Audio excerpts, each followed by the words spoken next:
Desa punya banyak potensi, desa punya banyak sumber daya saat ini, dan kita harus berperan di situ. Karena di era saat ini desa butuh peran aktif anak-anak muda untuk bisa mengembangkan desa kita masing-masing. Salah satunya adalah kita harus menciptakan industrialisasi pedesaan.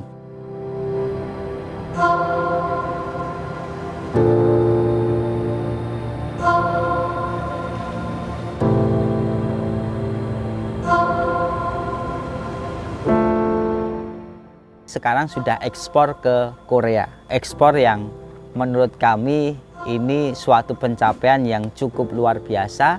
Kami orang desa yang hanya memanfaatkan potensi lokal yang ada di desa ternyata bisa diminati sampai internasional.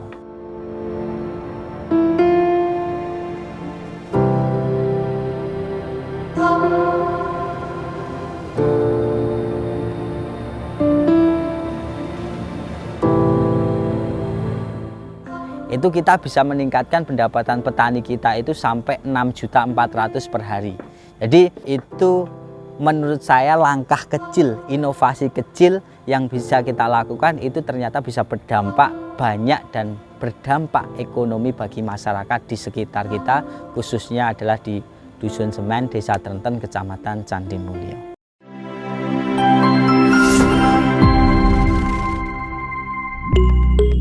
Assalamualaikum warahmatullahi wabarakatuh. Salam sejahtera untuk kita semua. Perkenalkan, nama saya Raindra Sahdan Mahmudin. Saya adalah owner dari Cipta Visi Group yang beralamatkan di Desa Trenten, Dusun Semen, Kecamatan Candimulyo. Cipta Visi Group adalah suatu perusahaan yang bergelut di bidang peternakan, pertanian, dan juga perkebunan. Awalnya sebelum kita merintis industrialisasi pedesaan di Desa Trenten ini, kita sebenarnya fokusnya adalah di peternakan, tetapi kita coba mengembangkan di sektor perkebunan, khususnya adalah perkebunan kelapa. Jadi kelapa ini ternyata ketika kita manfaatkan keseluruhannya, dari mulai niranya, kelapanya, terus dari limbah batoknya dan serabutnya, itu ternyata bisa menghasilkan nilai ekonomi yang tinggi. Jadi awalnya saya bercerita bahwa saya itu dulu peternak kambing dan domba. Kebetulan saya mendapatkan atau bertemu istri saya yang usahanya adalah di pengolahan kelapa terpadu. Nah, ternyata kalau kita di peternakan itu adalah akhir dari peternakan adalah limbah ya, limbah atau kotoran hewan. Dan itu merupakan awal dari bisnis pertanian dan perkebunan. Sehingga kita coba mengkolaborasikan usaha saya dan usaha istri saya untuk menjadi industrialisasi pedesaan, atau kita berupaya menciptakan dari hulu sampai hilir pengolahan kelapa terpadu itu kita laksanakan di desa kita. Jadi saat ini kita mengolah kelapa menjadi berbagai jenis produk. Yang pertama adalah gula semut, yang kedua vega nektar, yang ketiga VCO, yang keempat briket, dan yang kelima adalah asap cair. Dari 5 produk itu kita alhamdulillah bisa meningkatkan pendapatan keluarga kita dan masyarakat khususnya di dusun kita, Dusun Semen.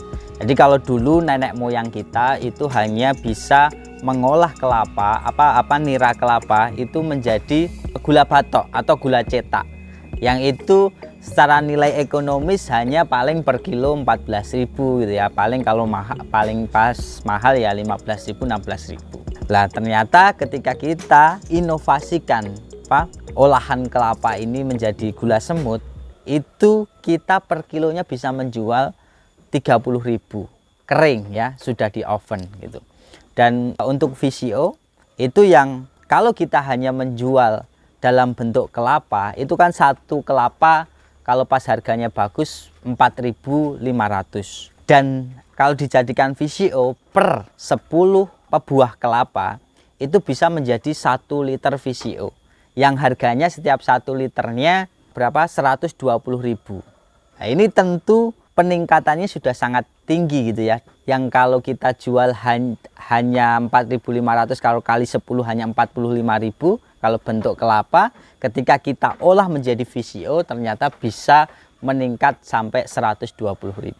Berikutnya adalah produk dari limbah pengolahan kelapa, yaitu batok kelapa dan juga kalau kita menyebutnya tepes atau kulit kelapa. Jadi kalau di tempat kami itu batok kelapa kita olah menjadi briket dan asap cair. Kita punya alat namanya pirolisis, itu yang mengolah ketika ada pembakaran dari batok kelapa itu, uapnya menjadi asap cair dan dari pembakaran menjadi abu atau briket dari arang kelapa. Dan yang terakhir adalah serabut atau kokopit gitu ya. Kokopit kita pahami bersama bahwa kokopit adalah salah satu media tanam yang baik untuk pertanian atau tanaman hias gitu ya. Tanaman hias mayoritas menggunakan kokopit dan ini nilai jualnya juga sangat tinggi gitu ya. Dan ini tentunya alhamdulillah dari inovasi-inovasi yang kita lakukan itu sampai gula semut kita ini sekarang sudah ekspor ke Korea. Ekspor yang menurut kami ini suatu pencapaian yang cukup luar biasa. Kami orang desa yang hanya memanfaatkan potensi lokal yang ada di desa ternyata bisa diminati sampai internasional. Dan memang gula semut ini mungkin teman-teman itu baru mendengar atau bahkan belum pernah merasakan. Padahal kualitas gulanya itu nomor 1 gitu ya, rendah glikamid. Sehingga itu sangat aman sekali dikonsumsi oleh orang diabetes. Dan tentunya ini merupakan suatu PR bagi kami untuk memperkenalkan produk yang luar biasa ini ke kita di negara kita sendiri gitu ya. Karena memang hampir konsumen kita atau konsumen gula semut itu 90%-nya adalah luar negeri. Jadi kita itu hanya 10% yang mengkonsumsi gula semut gitu. Padahal ini gula yang sehat. Nah, ini kita karena punya potensi dan kita itu terbesar di dunia penghasil kelapa. Tentunya kita punya banyak pohon kelapa gitu ya. Bahkan di desa saya aja itu hampir 18.000 pohon kelapa gitu ya. Dan itu ketika kita bisa manfaatkan betul, maka ini bisa menghasilkan banyak pundi-pundi uang yang tentunya bisa meningkatkan pendapatan keluarga kita. Karena produk kita itu adalah produk ekspor, sehingga tuntutan kualitas itu tentu diharapkan dari negara pengimpor gitu ya. Salah satunya adalah harus bersertifikasi organik. Jadi produk yang kita hasilkan harus organik gitu. Dan itu tentu ketika kita ingin menciptakan produk organik, maka kita harus memperbaiki istilahnya pola bertani masyarakat kita, yaitu bertani organik. Dan tentunya membutuhkan banyak pupuk organik yang harus diberikan ke tanah di desa kita. Akhirnya kita agar terciptanya hulu hilir ini berjalan dengan baik, kita membuat peternakan kambing sendiri. Jadi di sini ini alhamdulillah sudah mencukupi 75% dari kebutuhan pupuk di desa kita. Jadi pupuk kotoran kambing ini alhamdulillah itu cukup banyak sekali kita hasilkan, dan ini kita berikan ke petani-petani mitra kita atau petani penderes mitra kita, sehingga produk kita itu akan terjaga kualitasnya dengan baik. Salah satunya adalah sertifikasi organiknya itu. Nah, dan di sini itu peternakannya itu ada 150 ekor kambing, domba, kambing dan domba. Dan ini hampir menghasilkan setiap per 2 bulannya itu sekitar 1 truk lebih ya. Itu di tempat pengolahan pupuk itu nanti bisa kita lihat hasilnya, atau nanti kita bisa langsung melihat ke lahan kita untuk pemberian pupuk yang kita berikan ke tanaman atau pohon kelapa di desa kita. Dulu awalnya memang kita itu hanya bisa membuat gula cetak, dan waktu itu kita belajar dari salah satu PT yang melakukan ekspor di luar negeri, yaitu ekspor gula semut, dan kita didampingi hingga dari mulai pembuatan sampai penjualan waktu itu di 5 tahun yang lalu gitu ya. Terus suatu saat itu akhirnya ada suatu masalah yang menyebabkan kita itu gagal ekspor, di cancel gitu ya, karena ada quality control kita yang istilahnya kurang bagus sehingga ditolak di pengimpor.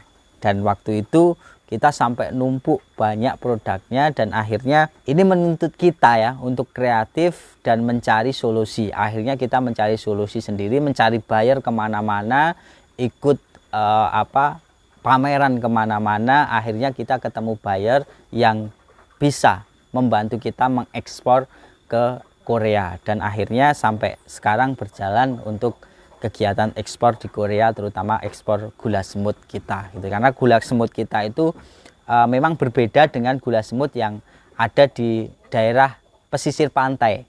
Jadi kalau di daerah pesisir pantai itu rasanya berbeda dengan gula semut yang di daerah dataran tinggi. Jadi kalau klaim dari salah satu perusahaan bahwa produk kita itu terbaik di Jawa Tengah, karena memang kita kelapanya itu dari kelapa dataran tinggi. Untuk dampak ekonomi dari kegiatan penemuan atau inovasi yang kita lakukan ini, dari awalnya gula semut, awalnya gula cetak menjadi gula semut dan banyak turunan lagi, itu kita hitung itu secara ekonomi kita bisa meningkatkan pendapatan petani itu hampir 1.800.000 setiap harinya. Itu untuk dari gula cetak menjadi gula semut. Sedangkan untuk gula cetak menjadi vegan nektar atau vegan honey, atau kalau di Eropa terkenal dengan madu nabati, itu alias madu yang tidak melalui proses lebah. Itu kita bisa meningkatkan pendapatan petani kita itu sampai 6.400.000 per hari.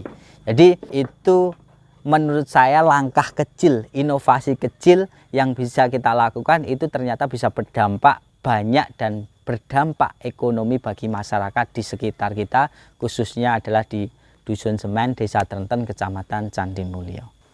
Untuk anak-anak muda yang ada di seluruh Indonesia, saatnya kita sebagai generasi muda kita harus berperan di dalam pembangunan desa.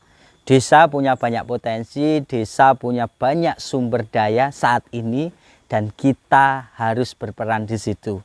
Karena di era saat ini desa butuh peran aktif anak-anak muda untuk bisa mengembangkan desa kita masing-masing. Salah satunya adalah kita harus menciptakan industrialisasi pedesaan, sehingga ketika industrialisasi pedesaan itu bisa kita ciptakan, maka kita sebagai anak muda di desa akan bisa menciptakan job creator, atau kita membuka banyak peluang pekerjaan untuk orang lain di sekitar kita, sehingga kita tidak perlu lagi mencari pekerjaan di luar, istilahnya kita pergi ke kota untuk mencari pekerjaan, tidak lagi. Karena sekarang kita harus bersama-sama membangun desa, dan potensi yang ada di desa itu harus kita kembangkan, apalagi dengan adanya dana desa.